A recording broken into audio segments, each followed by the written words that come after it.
జనరల్గా కోపం అనేది చిరాకు ఉన్నప్పుడు వచ్చిందండి. సీరియస్గా మాట్లాడేటప్పుడు ఎవరైనా డిస్టర్బ్ చేసినా లేదు.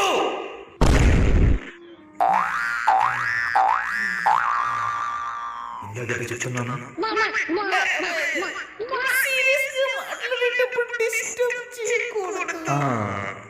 సీరియస్గా మాట్లాడేటప్పుడు డిస్టర్బ్ చేసినా, పోనీ చెప్పిన మాట వినకపోయినా,